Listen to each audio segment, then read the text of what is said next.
on Albert Street in the downtown area. The bank has not disclosed when it is closing for good, having sold its assets to Heritage Bank since September. The employees believe that FCIB is stalling the negotiations for salary increases, severance pay, and an exit package. Dwayne Moody reports.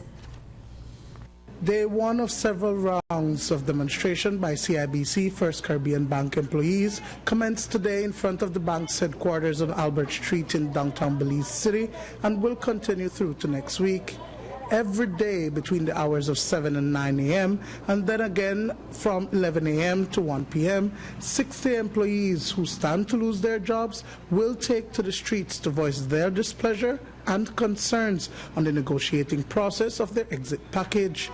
Employees from all 5 branches of the bank who are members of the Christian Workers Union converged in the city and for the first time are breaking their silence on the matter. We've been silent for some time now. After our last protest, probably about 3 weeks ago, we went to a negotiations meeting and the bank decided that they would negotiate with us even if our strike notice was not lifted.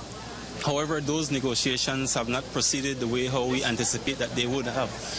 There hasn't been much movement from the bank at all in terms of their stance on what they want to offer us, and there's a big divide between what the employees are looking for and what the bank is willing to give. So after our last meeting on Monday, the 26th of this week, the employees decided that we have to take a much stronger stance, and we have to show the bank that we are united, and the result of what is happening out here today is what was decided at that meeting. The issue at hand is that the collective bargaining agreement between the bank and the union members had expired on December 31st, 2013, and since then a new CBA was never completed.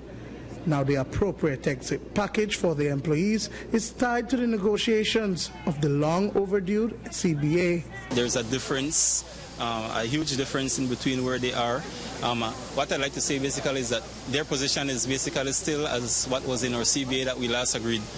So there has been no movement for the current CBA that we're trying to negotiate.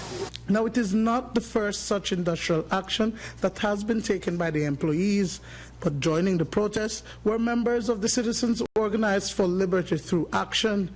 Its president, Giovanni Brackett, is a former employee of the bank. We feel it's our duty to show solidarity with these workers. Every worker who have worked and work professionally, these individuals deserve the best settlement. I think that the government is playing games. From the Commissioner of the Labor Department, I think they are playing games with these workers. We at Kuala don't feel satisfied that the best has been done to ensure that these workers get the best settlement. The fate of the 60 employees was decided since August 3rd of this year, when the regional bank informed its management and staff in Belize that it was pulling out of the country for good. CIBC First Caribbean Bank sold all its assets to Heritage Bank Limited, a much smaller local bank. This was facilitated through a vesting bill passed into law on September 16th. Still yet, the bank has not disclosed its official departure date, but whenever its doors are finally closed, most of the employees will join the unemployment pool.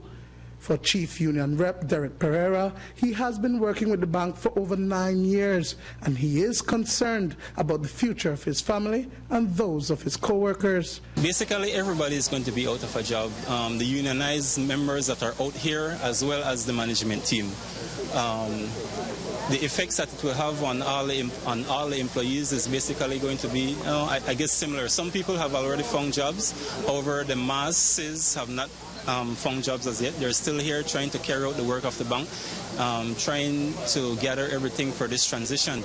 The major issue is that employees have no idea when is the exit date. As one of our signs say, that our lives are in limbo. If employees know what they're getting, then they would have they would be in a position to make a better decision as to, do I leave and I know what I'm leaving on the table and go to a full-time employment, or should I stay knowing that I'm going to get X? You personally talk to us about what's your plan.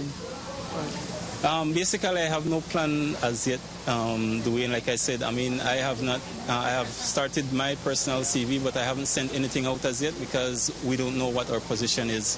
Like most of us here, we are the primary breadwinners in our families. We have kids, we have mortgages, we have other loans that we have to meet. Dwayne Moody for News 5.